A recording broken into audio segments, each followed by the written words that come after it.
Что нам нужно для того, чтобы определить тип вашей памяти? Опять же, мы определяем тип. То есть, если вы визуал, то вам легче, например, смотреть на картинки, да, то есть визуально воспринимать текст, визуально. Если вы аудиал, то вам лучше слушать, то есть брать наушники и слушать, да. Если вы кинестет, то вам нужно рисовать, переписывать, маркировать тексты. Ну, то есть это если по-простому. На самом деле при изучении языка, да, мы сейчас о языке говорим, естественно, нужно задействовать как можно больше аспектов, потому что в каждом человеке есть немножко визуала, немножко аудиала и кинестета в том числе. Но давайте на чем мы сделаем акцент, да, то есть какая наша лично память, наша вот, которая сейчас у нас развита, то есть развиваем по мере изучения языка, мы развиваем все типы памяти. Но давайте посмотрим, с чего нам-то начать, то есть с чего вам начать. Приготовьте, пожалуйста, 3 листочка бумаги. Я тоже приготовила себе 3 листочка бумаги. Я вам так скажу, я не делала это упражнение, потому что я знаю, какой тип памяти у меня развит, и я вот как раз иду от обратного. Я всегда работаю над слабыми местами, потому что сильные они и так сильны. Итак, тест на определение типа памяти. Сделай у нас с вами 3 листочка. Нужно листочки пронумеровать. 1, 2, 3. Давайте пронумеруем листочки. Сейчас. Я их не вырывала, мне так жалко было. Давайте сделаем так. 1, 2 и 3. Пронумеровали. И читаем вслух.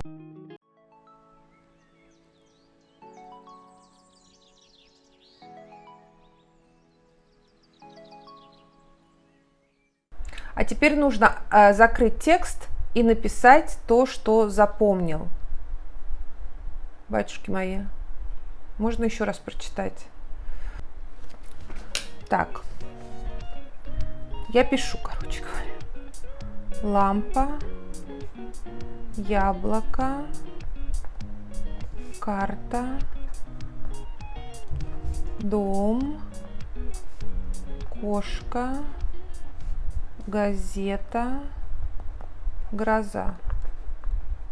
Гроза.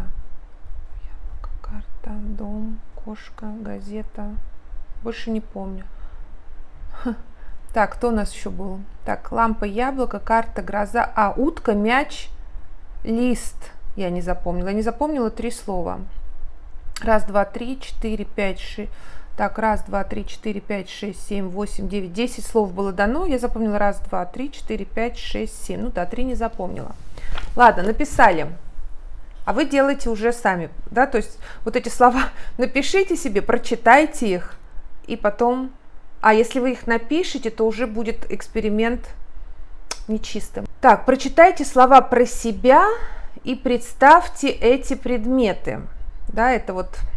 Второй лист. Прочитайте слова про себя. Вот сейчас надо будет прочитать эти слова про себя и представить эти предметы.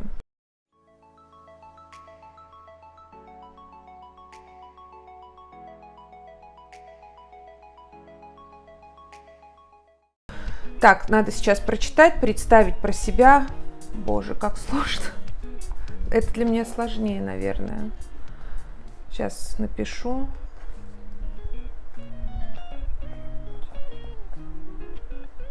Ой, вообще тяжело. А, точно. Ладно, не мое это, номер 2.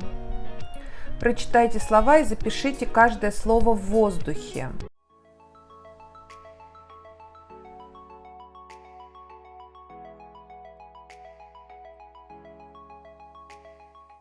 Ага.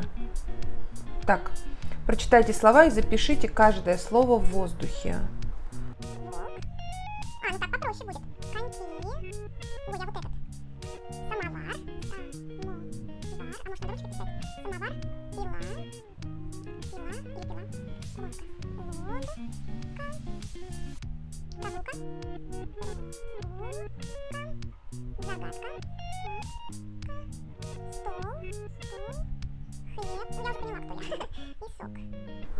Так, дальше. Затем нет, отложите книгу, запишите, что запомнили на листе номер 3. Ладно. Коньки я запомнила, хлеб запомнила, Ноги запомнила. По-моему, был волк. Был волк. Коньки, хлеб, ноги, волк. Стол. Ну, понятно. Затем сравните все 3 листа. Если больше совпадений на листе номер 1 у вас преобладает аудиальная память, у меня аудиальная. Если на листе 2 зрительная, я думала, что у меня зрительная. Если на листе 3 кинетическая.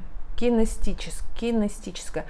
То есть у меня почему-то со зрительной памятью, хотя я думала, что у меня она более развита, чем аудиальная. Опять же, я поняла, почему аудиальная, потому что в последнее время я, так как у меня сейчас индивидуальных занятий много, и я слушаю каждый диалог, который мы разбираем на уроках, я их все тоже прослушиваю, и также со студентами запоминаю их наизусть, для того, чтобы у нас было легкое общение. Поэтому я очень много слушаю в наушниках испанского текста. Плюс я вообще слушаю, испанские книги, и русские в том числе, кстати, тоже с помощью наушников. Поэтому, скорее всего, у меня прокачалась аудиальная память, хотя я всегда думала, что у меня зрительная. Вот такие сюрпризы нам готовит жизнь. Поэтому, друзья мои, в любом случае, пусть не оставляйте это без внимания, потому что когда мы хотим добиться результата в чем-то, нам обязательно нужно понимать, какие максимальные инструменты мы можем для этого использовать, плюс свои собственные данности,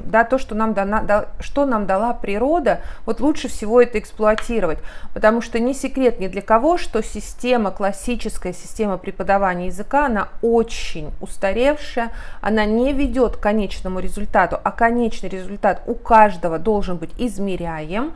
То есть должно быть начало и конец. Нельзя выучить язык, невозможно. Прям выучить его. То есть нужно делать маленькие шажки. То есть сегодня я могу спокойно объясняться в магазине. Завтра я могу спокойно объясняться в банке. Послезавтра я могу спокойно вести небольшой диалог в кафе с незнакомым человеком. Причем и говорить, и понимать, что он мне отвечает. И такими маленькими шажками, смотрите, основное, что я могу говорить в любом, в какое бы направление мы ни пошли, это разговорный язык. А цели и достижения этих целей должны быть абсолютно измеряемы. И для этого, конечно, нам нужно знать самих себя. То есть на что мне легче опереться в моей данности, чтобы быстрее продвинуться к той или иной цели. На сегодня я это хотела сказать. Тест, он понятен. Сначала мы просто читаем, потом представляем, потом прописываем. Может быть, он тоже несовершенный, но тем не менее, я думаю, для общего развития подойдет. Для меня был сюрприз сегодня. Я думала, что у меня совершенно другой тип памяти. Будем продолжать. Я думаю, вам это полезно. Вы мне пишите, изучая испанский разговорный, что нам нужно. Нам нужно понимать, как работать с большими текстами, как их запоминать, потому что язык его нельзя, все равно приходится что-то запоминать. Но это точно не грамматика, и это точно не зубрежка. То есть это понимание через проживание. Как раз тут все четко сошлось. Все, увидимся в следующем прямом эфире. Поэтому спасибо, что были со мной. Пишите комментарии, ставьте сердечки, лайки. А мы с вами встретимся на бесплатном уроке испанского языка по системе Станиславского. Подписывайтесь на канал, чтобы не пропустить следующее видео. С вами была Оксана Майкова.